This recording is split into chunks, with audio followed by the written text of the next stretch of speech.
Magandang gabi. Magandang gabi. Kumusta? Hello. Mabuhay.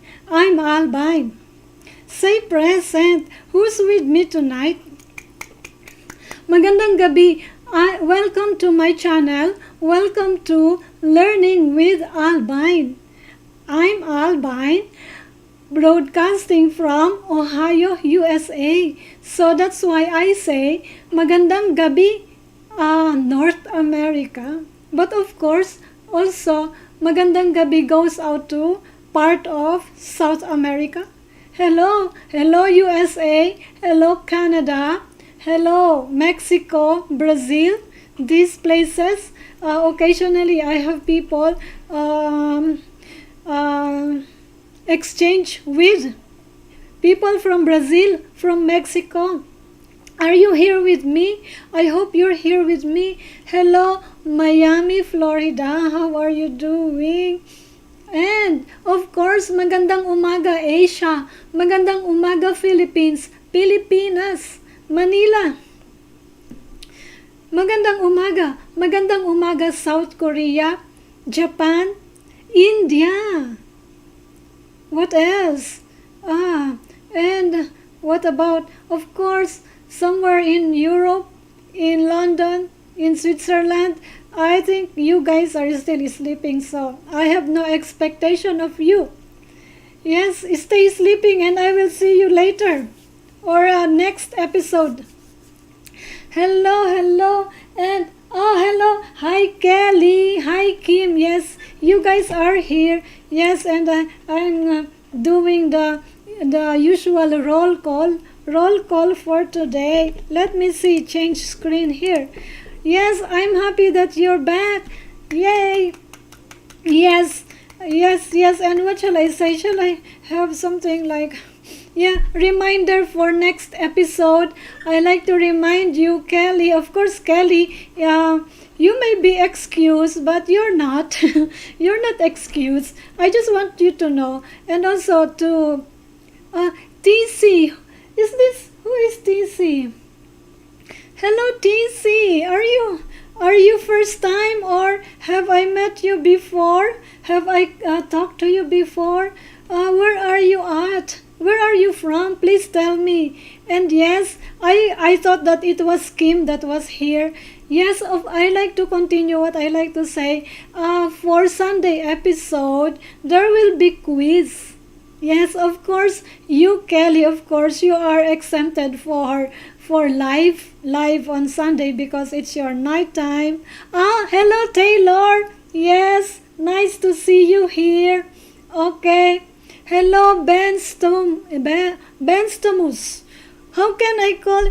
Yes, Louisville. Hello, Kentucky. I'm in Ohio. We are just neighbors. Too close but too far. Okay. Yes, and Benstomus, thank you. You're new or have I talked to you before?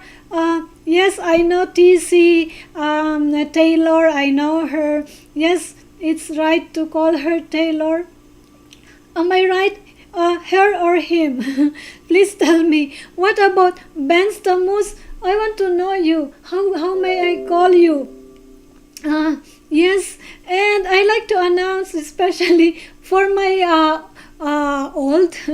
for my past viewers like Kelly and Kim and Mona and other people and Simon. And of course, you may try also if you are new, if you're first time here. We will be having a quiz on Sunday. Yes, Kelly, you may be exempted on a live live episode, but when you return, yes, I wish that you will take the quiz. Yes, Ben is fine. Thank you, Ben. Nice to meet you. Where are you from? Please tell me so I know. Yes, I'm remembering your places so that I'm aware that it's your nighttime, it's your morning, it's your afternoon. That's how important it is for me. And yes, because our group is still relatively small, so I make a point that I know each and every one of you. Is that not good? Is it not interesting that I'm trying to remember each and every one of you. Yes, looking good. Thank you, Bruce. Yes, thank you for monitoring. And we have new viewers, new participants here. Thank you. Yes, and for Sunday episode quiz. And what does it mean? Please view my old episodes and also remember tonight's lessons that will be part of the quiz next episode, including past 2 episodes last week. That means Sunday episode and Friday episode last week. Yes, 3 episodes for your quiz. Yes, Ben, and hello, Japan. Wow. Hello, Japan. Good morning. Magandang umaga. Yes, Ben, did you hear me? We will have a quiz Sunday episode. It could be late night for you, but you can try even on replay. You're right? Next episode would be Sunday, my time here, which means Monday morning, your time. Am I right? Afternoon or midnight? What? Sunday midnight, Sunday after. Oh, brain, please work for me. Yes, Sunday here. New York time is my point of reference. Quiz, that will be fun. Yes, just watch this episode and my past 2 episodes for your quiz. Yes, and Sub, what does Sub has to say? Sub, if you are watching, please join us here in this conversation. We are about to start our lesson for today. What else? Okay, later, feel free to type down your comments, your questions, anytime. Yes, I will be there. I am here monitoring your comments and your questions. I like it so that I can answer your questions immediately, and if ever I don't understand your question, I would ask you to revise the question or ask it again. Yes, because I want immediate result, right? Because that's why I'm doing this live for you, for instant communication, easy communication and easy clarification. Kelly, I hope you are doing good. Yes, and we are about to start. It's 10:09 my time. 1 more minute. What else I have to say? Thank you for coming. Please join me until the end. And I'm happy. I'm happy that we are growing and we have new viewers, new members of the group. Yay! Up to Japan. Yes, and anywhere else. Yeah, and okay, let me change screen now. Okay, as usual, Friday, I always do conversational Tagalog. So it's always a dialogue between the foreigner in the Philippines and Filipino local. Yes, always expect that this time of the week, that is my theme, our theme, conversational Tagalog. Yes, that is the way for you to learn what common words and phrases that Filipino locals always say. Yes, and yeah, and what else? And okay, that's it. And our episode for today is about, let's do it this way, that one. Shopping in the Philippines is our topic for today. Shopping in the Philippines, yes. And I hope that my screen is always right for you. Shopping in the Philippines. Yeah. Okay, so without further ado, let's do it this way. Okay, next slide, let's proceed. Yes, and so just for introduction, I'm giving you a picture of a shopping store or like grocery shop. Actually, this is not in the Philippines. This is a grocery shop here in our in our state, not in my town, but next town, or I shall say capital of Ohio. This is in Columbus, and this is called Jungle Gyms. What do you call this? International supermarket. Yes, Asian, lots of Asian, of course, international. So if we want to find Asian goodies, Philippine goodies, we get to Columbus here in this big shopping place. Yes, in here in Ohio. Okay, next. And of course, it's related because we are about shopping. But imagine that our store is in the Philippines, and anywhere in the Philippines would be our store for this conversation. Okay, so mga tauhan, of course, mga tauhan means characters.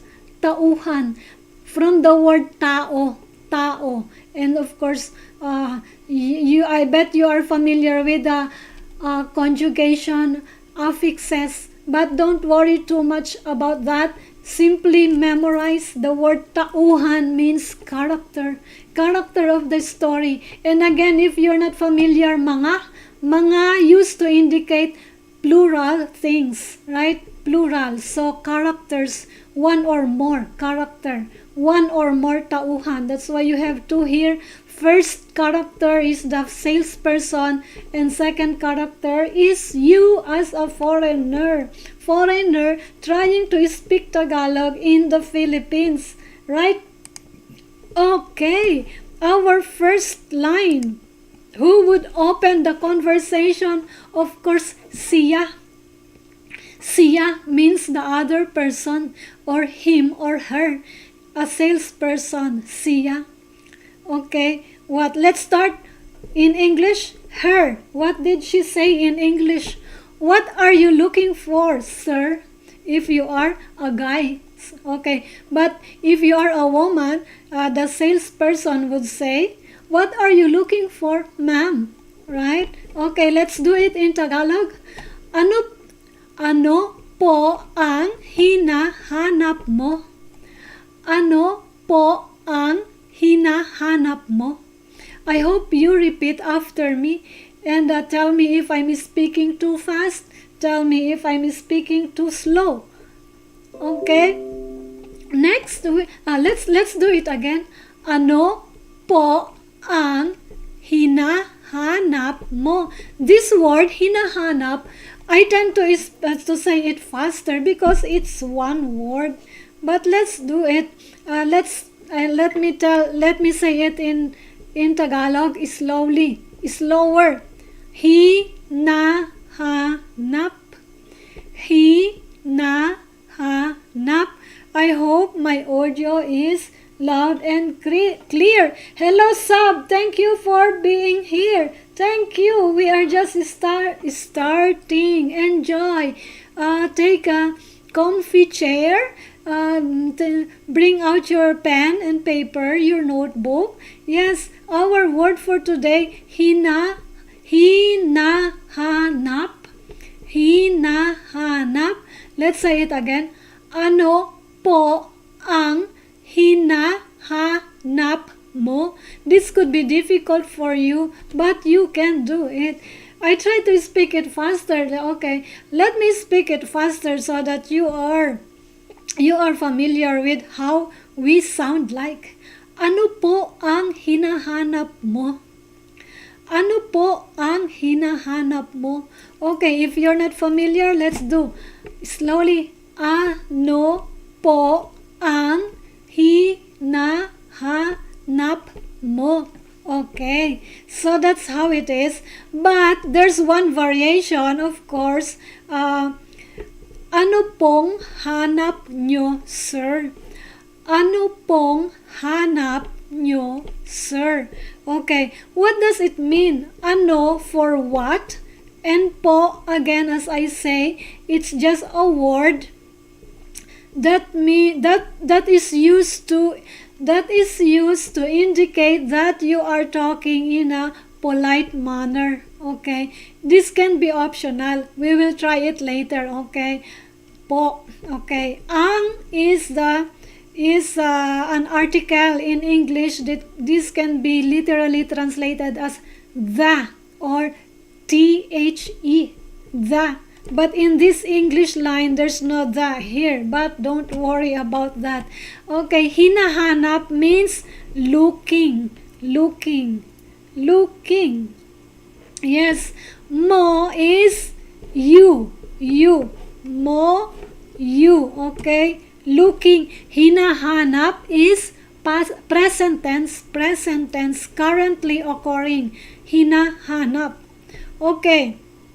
Casual conversation, or most likely sales ladies and sales guy would say, ano pong hanap nyo? So it just means that the word is hinahanap. It's just said in a shorter, right? Shortened the way of saying hinahanap is hanap. Grammatically speaking, hanap is a wrong word here, but just to sound it like hinahanap, it's acceptable. Just remember that hanap in this place, in this position, means the verb that is a present tense, hinahanap. Okay, I hope that is clear. And let's try saying it without po. Ano ang hinahanap mo? Ano ang hinahanap mo? So that doesn't sound like you are polite. But of course, it can be polite also. It depends on your tone, right? It's acceptable and it's okay. But if you want to be like accepted by locals, especially Tagalog people, so ano po is okay. Is most preferred, but it's optional. It's up to you. I just tell you that. Okay, next slide. We want to cover everything, and we don't have much slide, but I hope that I won't get what we want to stay longer than 1 o'clock. Okay, so let's do it this way. Second line. Good morning, India. Yes, good evening to us here. Thank you, Sab. Yes, let's return to this slide. Yes. Okay, so I don't understand your question. But anyway, can I use these sentences in making song? Well, of course, yes. Please use it. Write a song. That's right. That's good. You can write a song. Yeah. Okay, let's proceed. Just I suggest write down everything, your words, your vocabulary, and yes, you can make a song out of our Tagalog sentences. Yes, that will be good, and you will share it with us, with me. Thank you, Sab. Naghahanap ako ng medyas, iyong pang-atleta. Naghahanap ako ng medyas, iyong pang-atleta. Again, naghahanap ako ng medyas, iyong pang-atleta. Word for word, naghahanap is still looking for. Yeah, naghahanap. Okay, this time, hinahanap in the previous one, naghahanap today. Okay, so in the past few episodes, I discussed about actor focus and object focus. When I do this is the actor focus verb. And then when I do this, object focus verb. Okay, the other one, hinahanap, I am the one that's looking for. The focus is me, the person, the one that's engaging in that action. Naghahanap, your focus is the thing. This time your thing is medyas. Medyas is the pair of socks. Naghahanap. It's reverse. I'm sorry. Reverse. Naghahanap is me. Oh, I'm sorry about that. Naghahanap is me. I am the one looking for. Yes, me. And then the previous one, hinahanap, focus is the medyas, the thing. So, of course, in the previous slide, medyas was not mentioned because it was the question.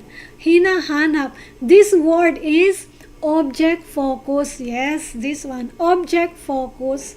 Then this one, naghahanap, is the person or you. It could be you that is engaged in this verb, right? You are the doer in this verb. Medyas is the socks. Iyo, of course, is, iyo here is that, not you, but iyon, that. In the English here, there's no that here, but that's how it is. That's the way it is. Pang-atleta means athletic. Pang-atleta, athletic. Towards the end of this conversation, I'm going to discuss about this one, the prefix pang. So stay with me. Yes, there's part 1 and part 2. Of course, part 1 is the conversation. Part 2 is a bit of grammar here or finding new words, right? Pang-atleta, athletic cuts, pang-atleta. Medyas, socks, right? Hello, Joanne. Magandang umaga sa Pilipinas. Thank you for joining us, Joanne. Yes, you will please assist our audience about their questions. Please welcome Joanne. Joanne is helping me in this activity. Yes, and you can ask something, or if Joanne cannot answer, I can answer it. Yes, thank you. Next, okay, next sentence. Next sentence. It's her. Teka lang po. Ito ang maganda, ang puti. Ano po sa palagay mo? Again, teka lang po. Ito ang maganda, ang puti. Ano po sa palagay mo? Hey baby, how are you? I'm good. My husband is passing by. Okay, again, teka lang po. Ito ang maganda, ang puti.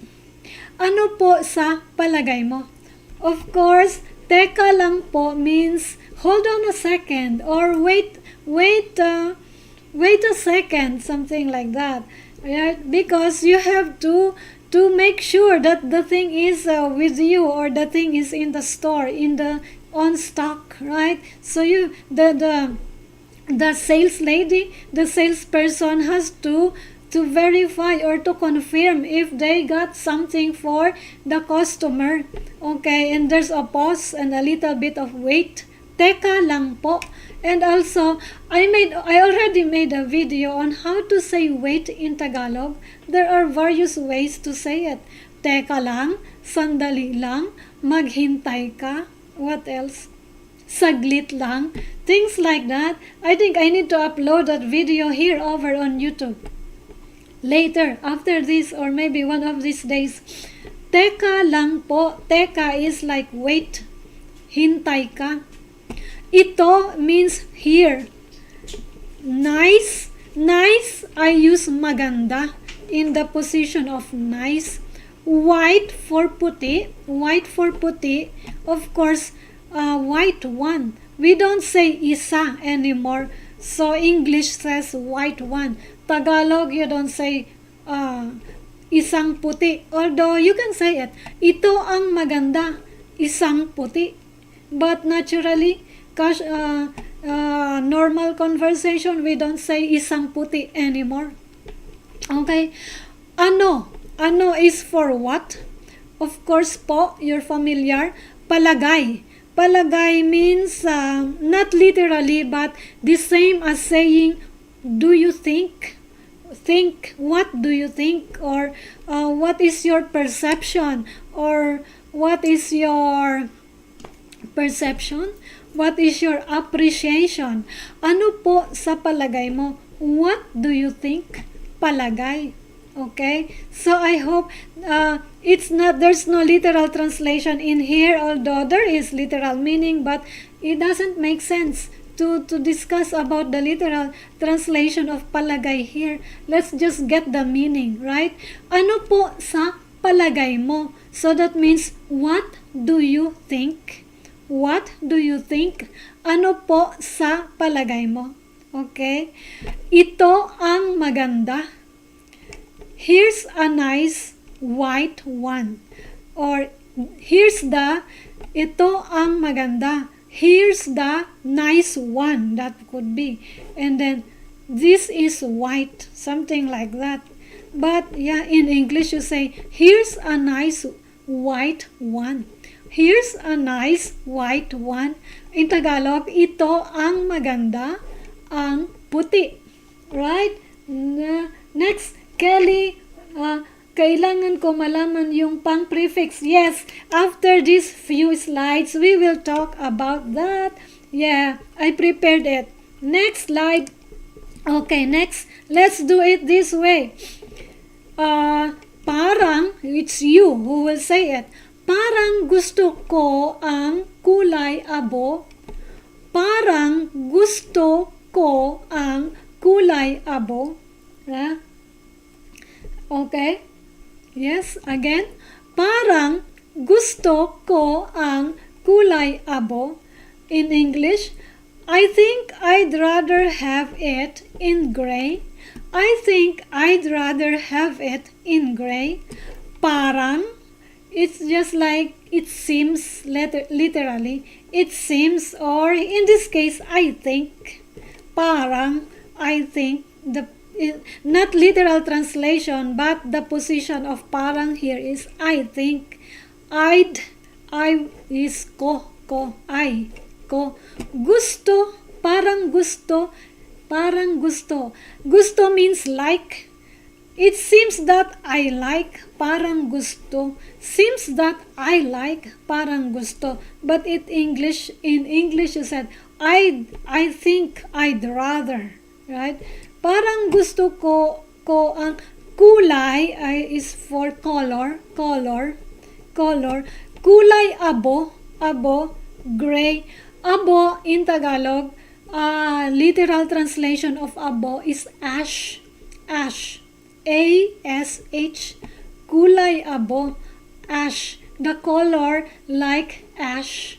Right? This is the meaning of that. I hope this is clear. Next slide, just simple, right? We're talking about color. Gray. The first choice was white.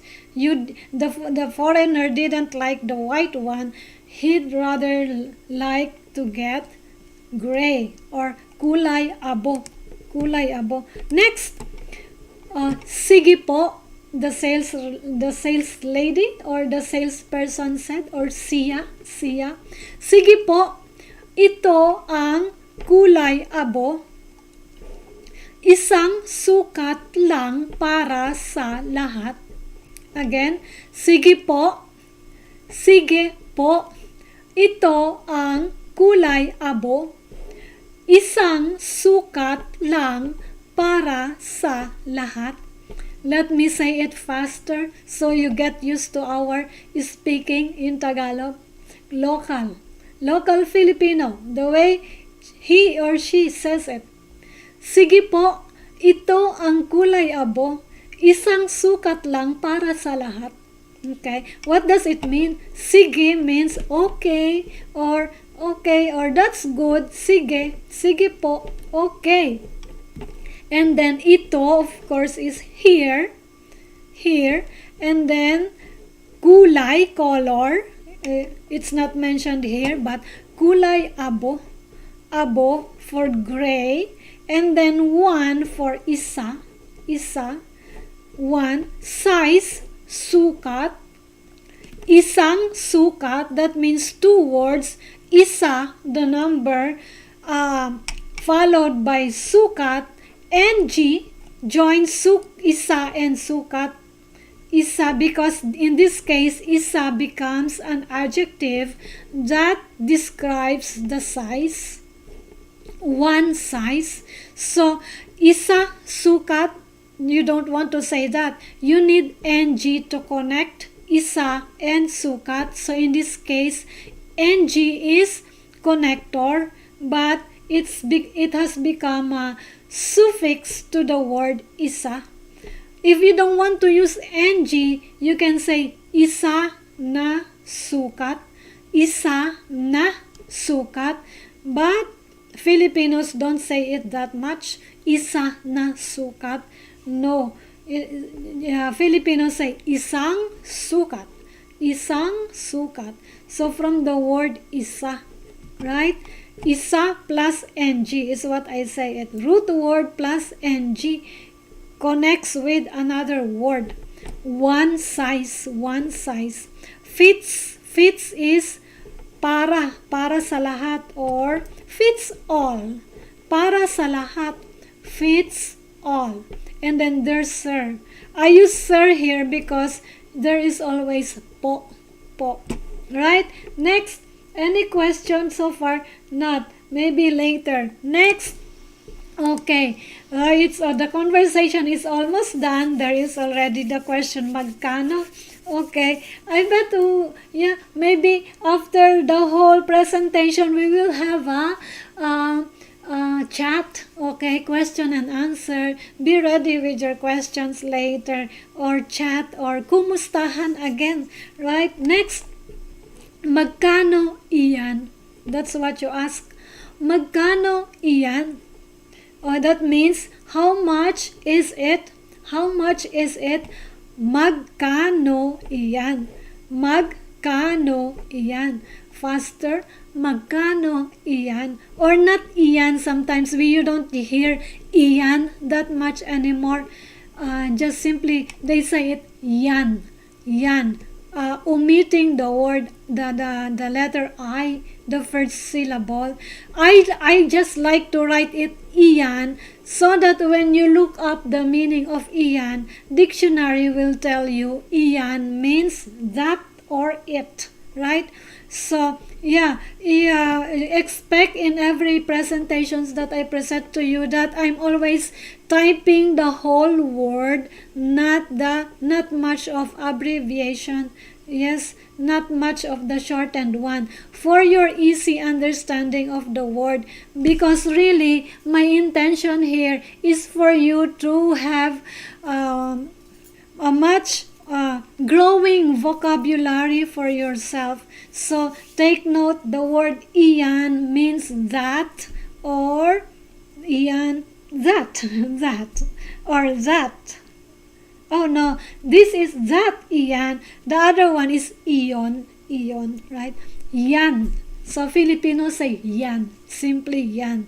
But you know it's just the same. Yan or iyan, it's just the same. Next slide. Okay, here we are talking about number. Let's talk about number. Her, the sales lady.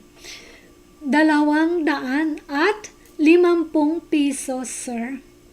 At may patong na 12% para sa VAT.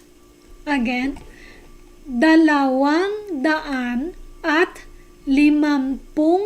piso, sir, at may patong na 12% para sa VAT. Okay? Again, or let me say it faster for Filipino speaking. 250 piso, sir, at may patong na 12% para sa VAT. Again, maybe this is difficult for you to say, dalawa. Start with the word dalawa, which means two. Dalawa. Then add ng, dalawang. Dalawang means 200. 200 means 200. 200. At is and. And in English, limampu, 50, 50. Piso is the currency in the Philippines, pesos, piso. So 250 means 250. 250. 250 piso, 250 pesos. Of course, followed by sir because he or she wants to be polite. My patong is plus additional, patong. Patong, literally patong means on top, top, T-O-P. Labindalwa, 12. Porsyento, 4%. Oh, okay. VAT is a tax thing. It means value added tax in the Philippines. I'm not sure if it's still 12%. I just googled. It says 12% VAT, and I still don't know other than VAT if there's other more additional with the tag price. Yes, okay. So anyway,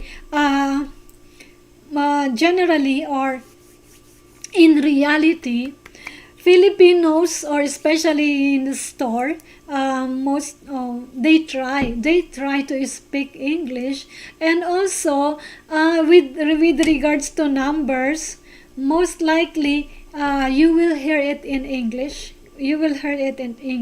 So a sales lady will simply says 250 pesos. That easy. So it will not be difficult for you to listen to them. So they will say 250 pesos, ma'am. 250 pesos, sir. Plus VAT. So as easy as this. English.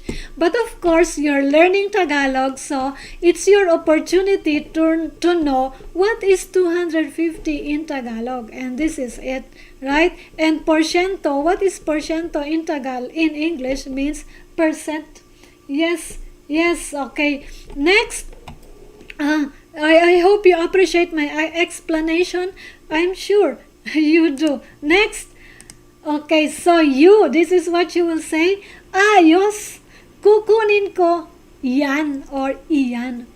Okay, ayos, kukunin ko iyan.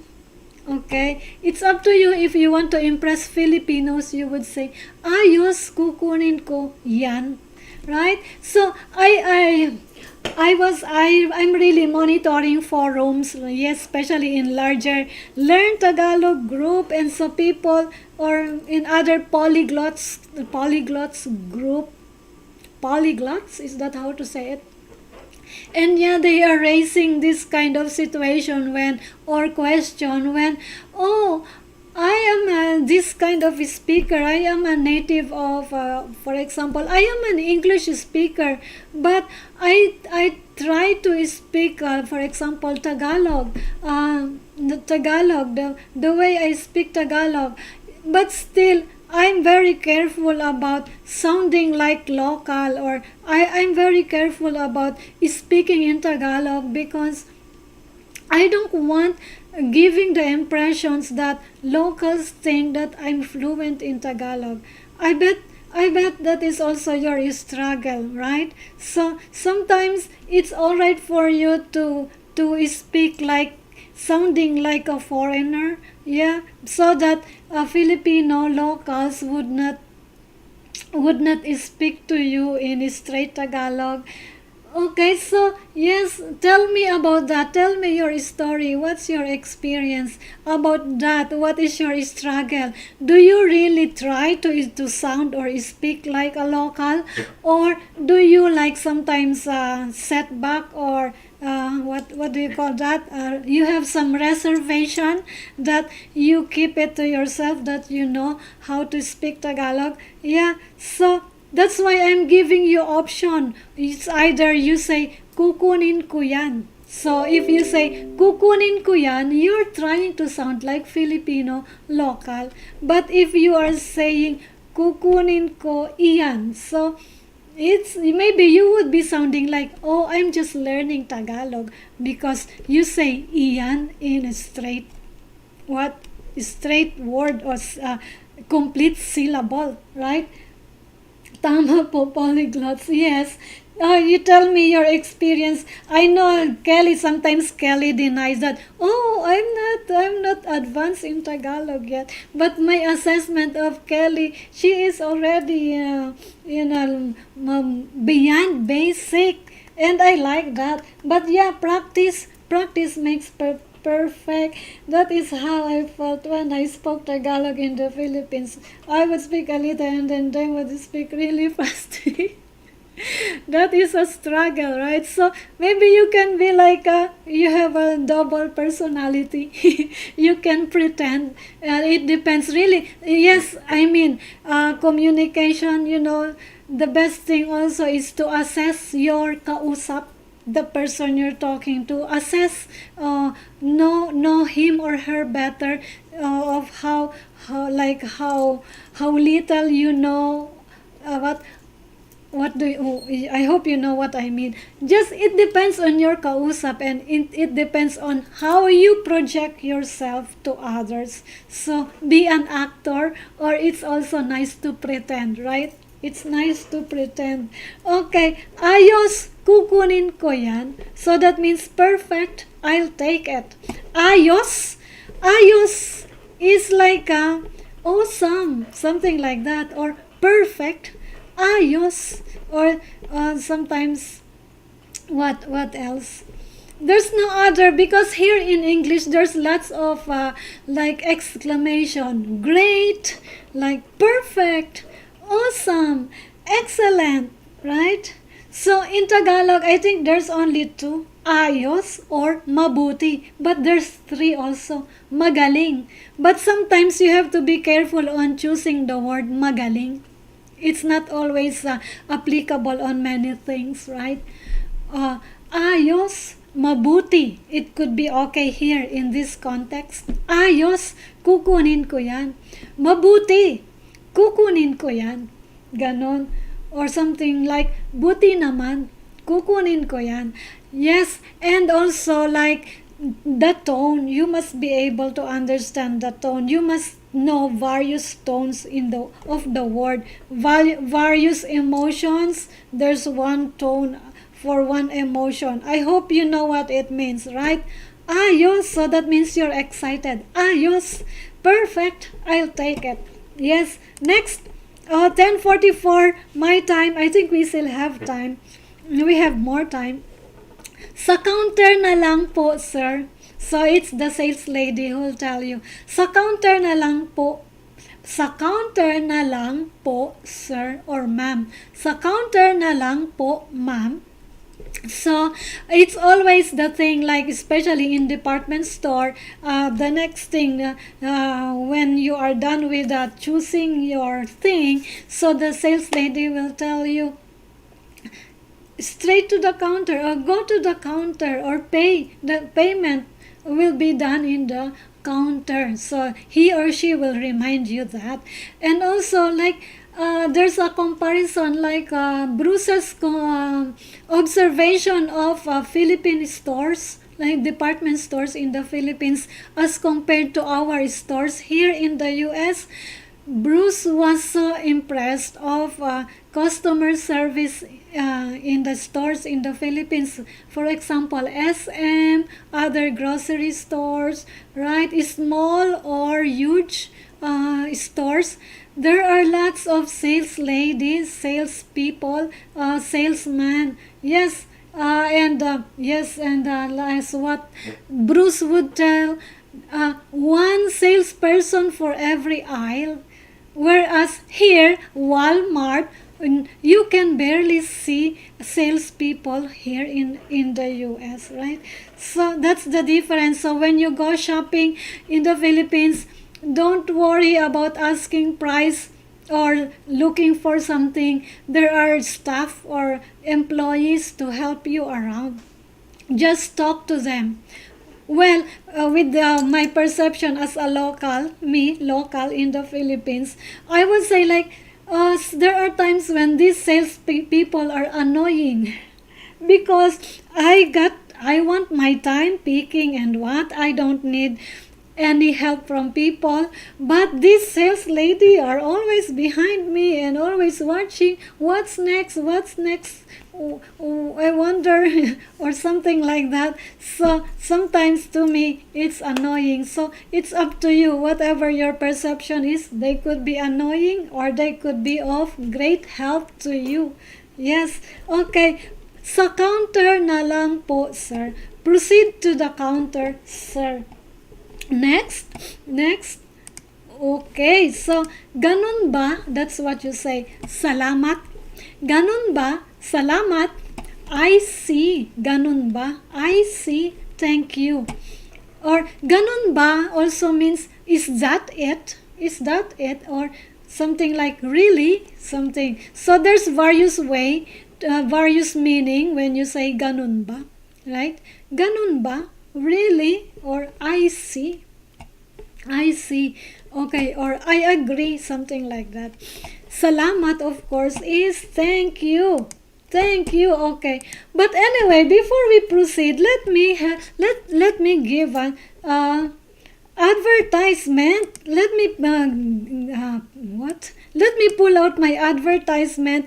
Give me a few minutes or less than a minute for this advertisement that I like to share with you.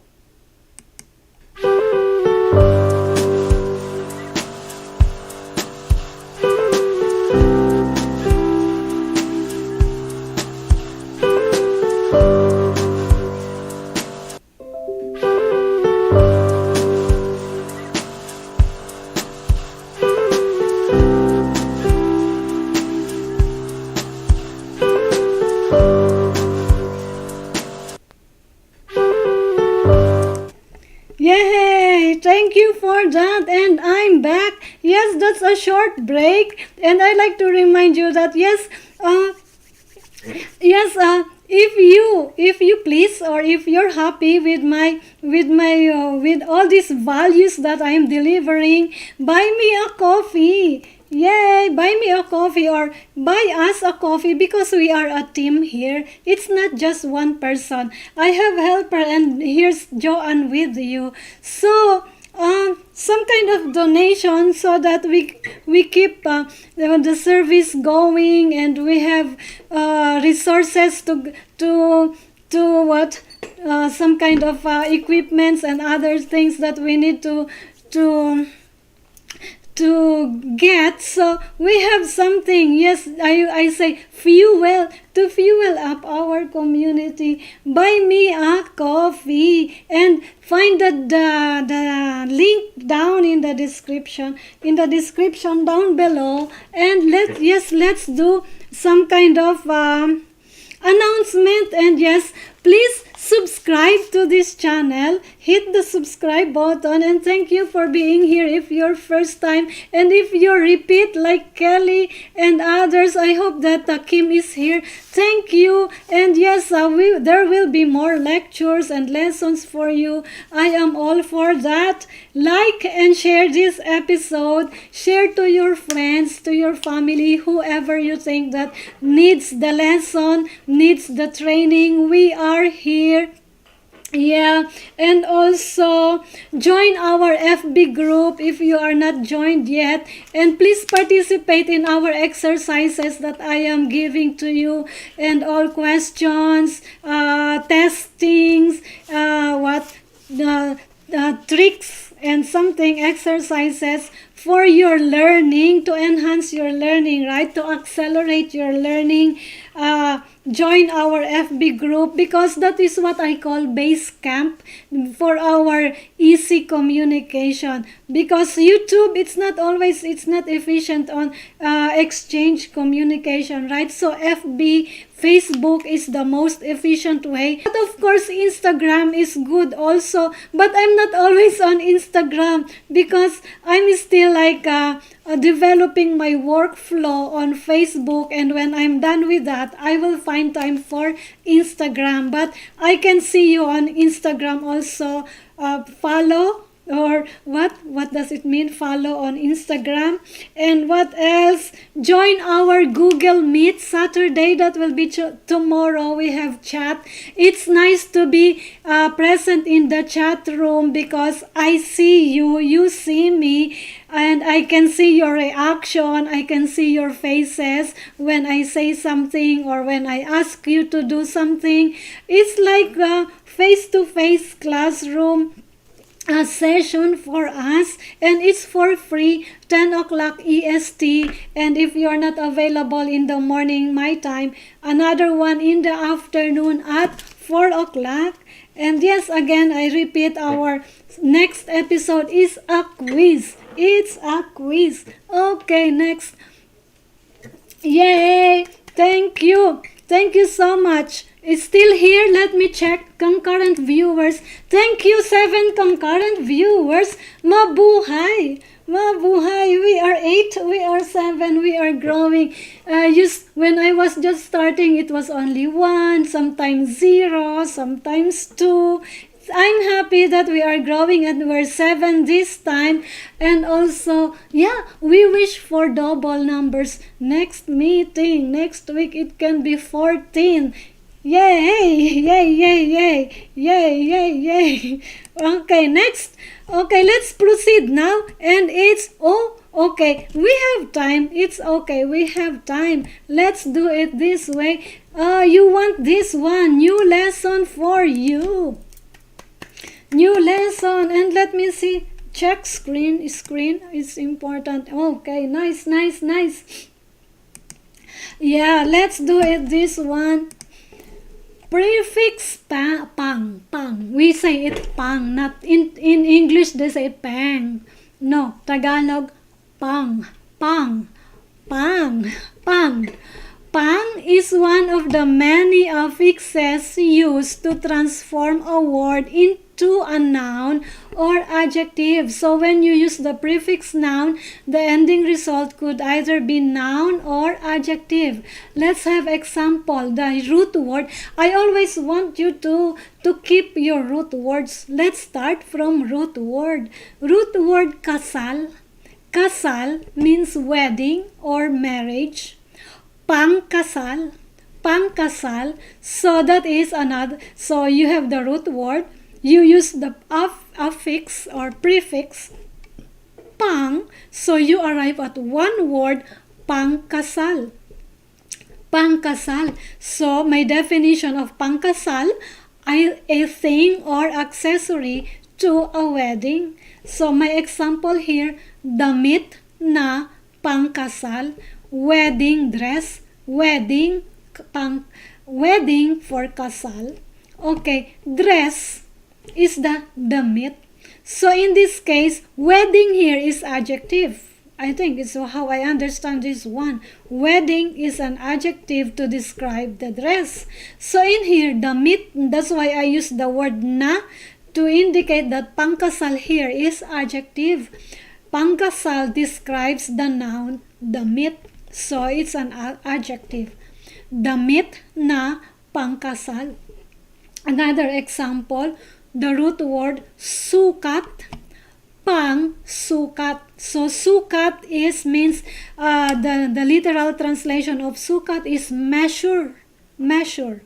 So definition, pang sukat, a general tool for measuring a thing. So whatever kind of pangsukat of measuring tool, it could be tape measure, it could be a meter stick, it could be what else, kind of pangsukat that you have, anything to measure a thing, right? Especially length, right? So let's have an example in statement, in a sentence. Mayroon akong pangsukat ng kanin. Kanin is rice. Mayroon, I have. Ako ay pangsukat ng kanin. I have a measuring tool for rice. So that's how my example. I hope you appreciate this one, and there's more slides for this. Next, yeah, do we have a question about this one? Pasensya na. You're okay. I'm glad that you're here. You can just play it again. Hello, Randy. Yes, it's alright if you came here. It means a lot to me that you came. You catch a few minutes of this. We are, yeah, this is actually a new set of lesson. We just finished the conversational Tagalog. So if later I suggest just play it back. Play the replay. Is that good? Play the replay. Replay for this episode will be available anytime, any moment later. Good. Very good. Next. Let me see. This okay. More on pang. Again, pang. Pang conjugation results to a new word which means a tool, and that was based on my definition with the two examples. An accessory, a thing with a purpose, or a word to describe the intention of a thing. Let's do this. Another more example. Pangkulay, coloring tool. Panggabi, meant for nighttime.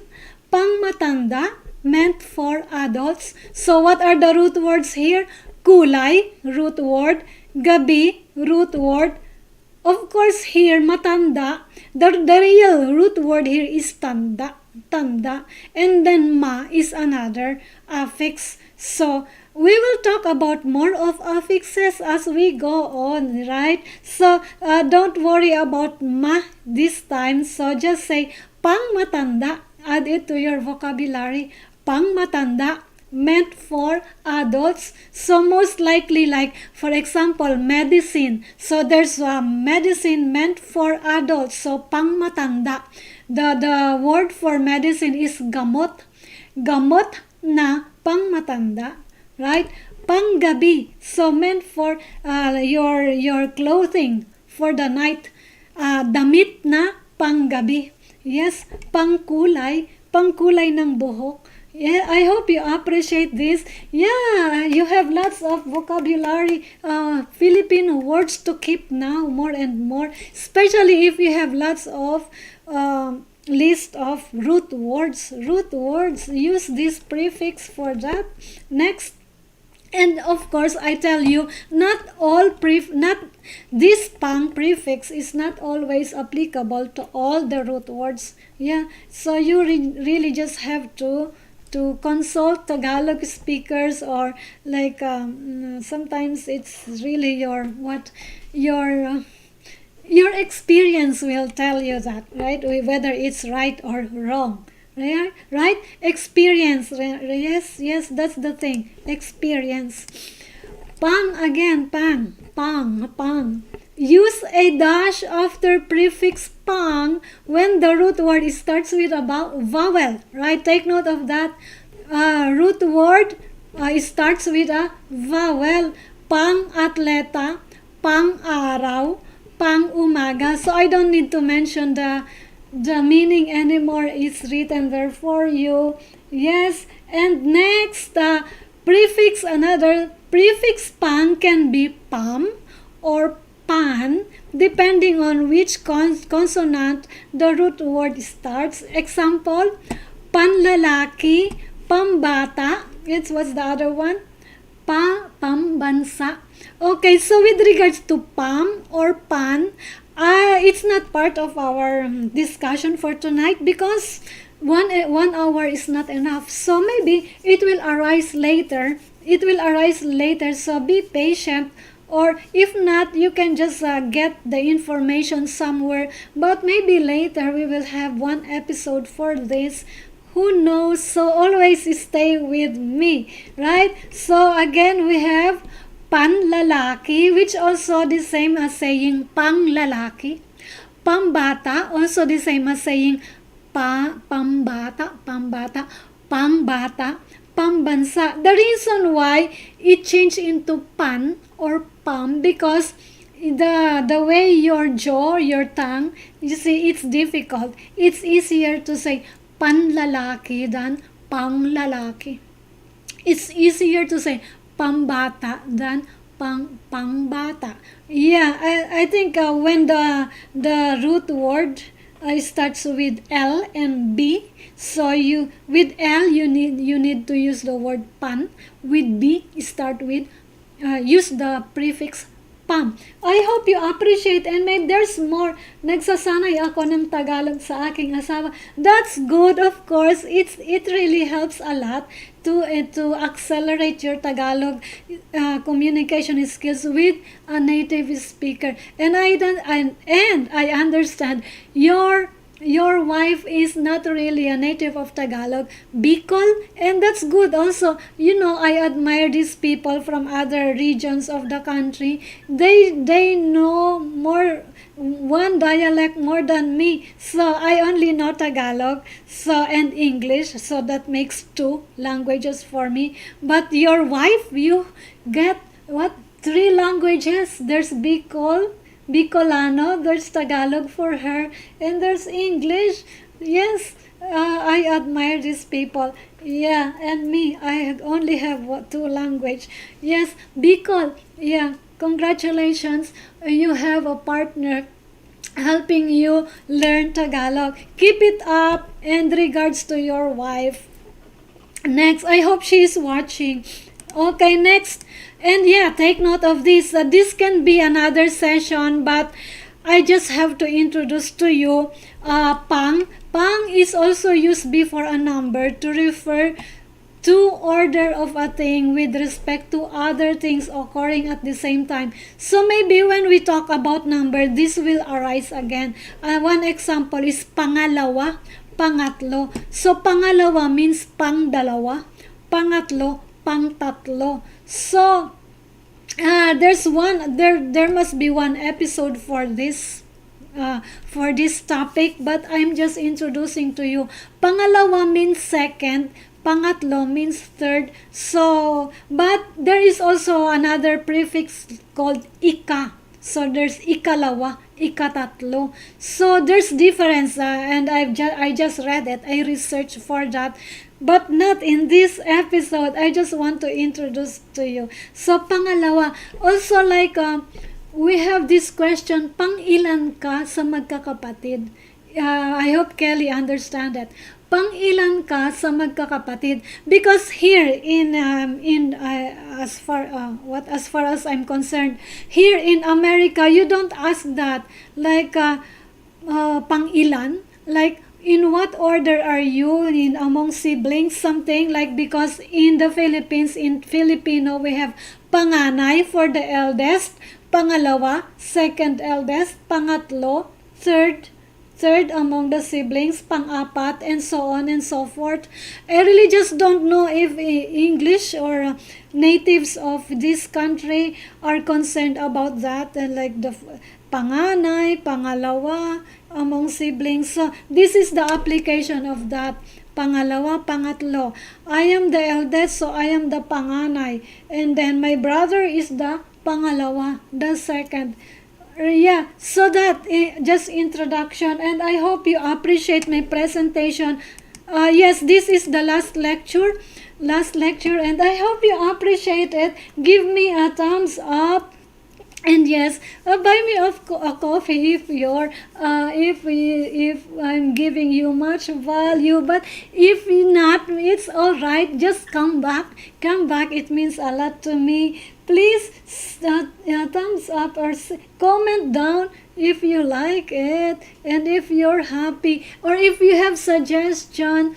Yes, tell me. Comment down. And also, if you want more discussion, join us on Saturday chat. So let's wrap up. It's 5 minutes past 11. We are just on track, and thank you for being here. So wrap up. We talk about a possible conversation at the store. Yes, and you've been introduced to affix pan. Yes, so I hear in the forum that people are complaining, I don't know how to put it all together. Maybe the reason is they are rushing it. Don't rush take it slowly. Listen to all my episodes and gather all these words and phrases, common words and phrases. Yes, and of course, grammar is important. And with regards to grammar, there's one friend who is helping you with grammar. Let me mention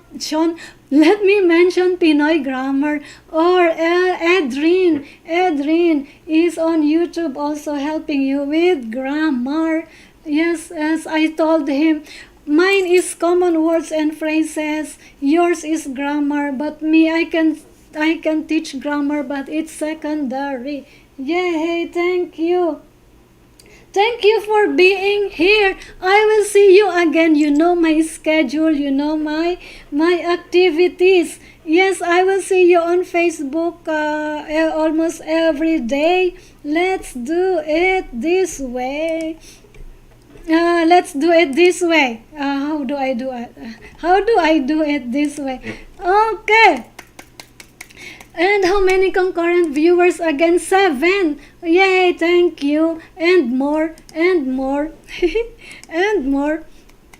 And I hope you are doing good, free from troubles. Of course, troubles come. It's just a test of us, test of our soul. And so that's why I'm sending you love, protection, healing, light, happiness, good relationships, your way. Mabuhay! I will see you again. Hanggang sa muli. And of course, maraming salamat.